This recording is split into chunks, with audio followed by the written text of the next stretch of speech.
Title: While I was overseas, my dad called. I used your college fund to pay off my loans. You didn't need it anyway. I calmly replied, good luck with that. When he realized what I'd done, it was already too late. The call that changed everything. I was in Copenhagen when the call came in. Jet lagged, mid-research trip, standing in line for coffee that cost more than I'd ever paid at home. But worth it. I'd just landed a year-long fellowship with the World Health Research Initiative. A once-in-a-lifetime opportunity. My phone buzzed. Dad.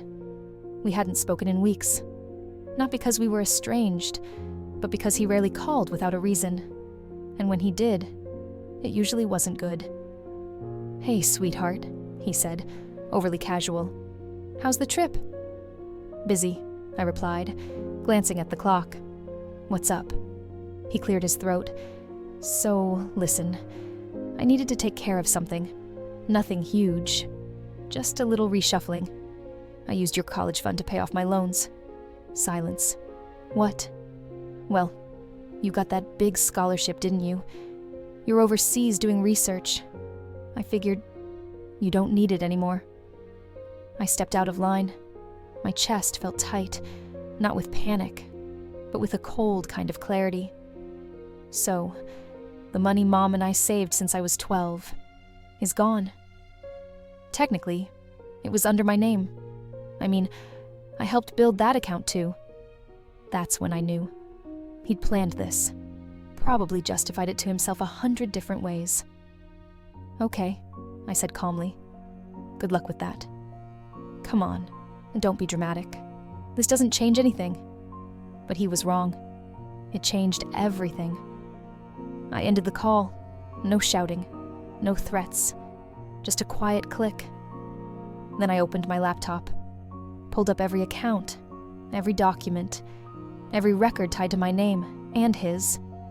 Because what he didn't realize, that college fund wasn't the only account with my name on it. And if he thought he could gut my future without consequence, he'd soon understand just how many things I'd learned to protect. Paper trails and quiet locks. That night, I couldn't sleep. Not from shock, but focus. Because while my dad thought of me as the good one, the quiet daughter who never made trouble, he forgot one thing. Quiet doesn't mean unaware, and it definitely doesn't mean weak. The next morning, I emailed my scholarship advisor to confirm continued coverage. Good. Still active. Then I opened my financial dashboard, accounts I'd set up with Mom years ago, before her cancer took her. We'd split things smartly. One fund for undergraduates, one for graduate school, and a third, a small investment account Mom had labeled Claire's Clean Start. Dad never touched that one, because he didn't know it existed. But there was something else in those documents, a trail of every deposit I had made into the education fund once I started working part-time in college.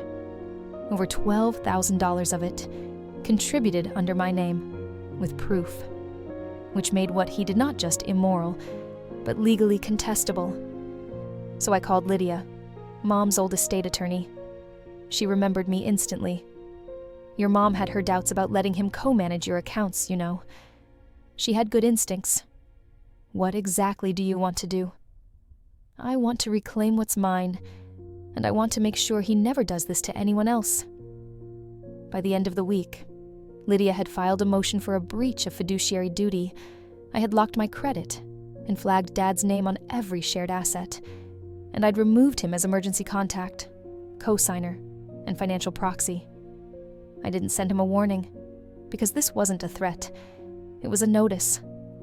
That weekend, I received an email from Dad. Hey, we should talk. I might have moved a bit too fast with that loan thing. No apology, just soft denial. I didn't respond. Instead, I wrote 3 sentences in my journal. He taught me how to stay quiet. He taught me how to calculate. Now, he'll learn what I do with both. Locked out. The first sign that things were shifting came through a call he didn't expect, from his bank. According to Lydia, the breach filing triggered an internal audit on accounts co-managed with my name attached. There were inconsistencies, she told me on a call, and once we flagged your contributions, they froze disbursements for compliance. Translation: he couldn't move money anymore, and anything he tried to transfer bounced. I didn't tell him. He found out the hard way, standing at an ATM in our hometown grocery store. He tried to withdraw $300. The machine kept the card. An hour later, I got a text. Dad, Claire, something's up with the account. Did you change something? Me. I secured what was mine. No reply. 2 days later, he left a voicemail. Claire, I think we got off on the wrong foot. I didn't mean to hurt you. I thought the scholarship meant you didn't need the fund. You didn't ask, I whispered to myself, holding the phone. You decided. I didn't call back, because what he wanted now wasn't conversation. It was control, reclaimed, but it was gone. He tried a new tactic next. Dad, I didn't touch your mom's investment account, okay? You still have that. I smiled. He really didn't know. The investment account Mom started, it had grown quietly, and with Lydia's help, I'd already moved the funds into a trust under my full name only. Then came the email. Subject: can we meet? Let's not let money break the family. I want to fix this. I was just trying to get ahead. For all of us. I read it 3 times. Then I clicked archive, because the only thing broken was his image of me. No return policy. The next time I heard about my father, it wasn't from him. It was from a former neighbor, Ms. Reynolds. She emailed me after running into him at a community fundraiser. He looked tired, said he's been having banking problems, said you were making things complicated. I replied politely, I'm just making things fair. That week, I received a letter, a physical letter, like we were back in the 90s. Inside, handwritten apologies, scattered between excuses. I didn't think it'd matter. You've always been stronger. I needed a win. He closed with, you know I still love you, right? That word, still, hit me sideways, like his love was a gift I'd misplaced, like I had done something wrong by no longer tolerating betrayal. I didn't write back. Instead, I went to the notary and filed the last round of paperwork Lydia had prepared. Complete revocation of any financial tie, full separation of assets. His name removed from my emergency documents, my insurance, and the final savings bond we once shared for safekeeping. What he took from me was my college fund. What I took from him, the illusion that he still had access to my future. The last thing I removed, his contact from my phone. Not blocked, not labeled, just deleted. Because anger still implies connection, and I didn't want connection. I wanted closure, her future, his past. A month after cutting ties, I got my acceptance letter, not for a job. A full-ride doctoral program in global health policy, one I'd nearly skipped applying to, because I thought I'd need my college fund to make ends meet during the transition. Now, thanks to Mom's untouched investment account, I didn't need a dime from him, and thanks to him, I never would again.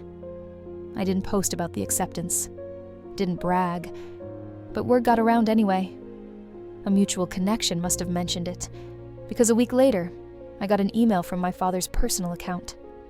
Subject line: heard the news. I'm proud of you. I really am. I know things got messy, but I always believed in you. You're just like your mother. Tenacious. Forgive me? There it was again. That aching tug for closure wrapped in praise. But I'd already given myself closure, and I didn't need his praise to validate what I earned without him. That night, I wrote an unsent draft. You believed in me when I didn't cost you anything. You bet against me the moment it got convenient. You lost more than money. You lost your place in my life. I deleted it because he didn't deserve a last word. He'd had enough of those. Instead, I submitted my final paperwork to the university. accepted the stipend, packed my bags, booked a one-way ticket to DC. A new life, a clean slate, no borrowed time, no stolen savings, just me. That weekend I went to visit my mother's grave before I left. I brought one flower and one truth. He used the money, I used the lesson, and I finally made it, Mom. Silence. By design. 6 months later, my life looked completely different. My mornings started with lectures at one of the top universities in the country. My afternoons were spent writing policy briefs and collaborating with researchers from around the world. My evenings? Quiet, warm, mine.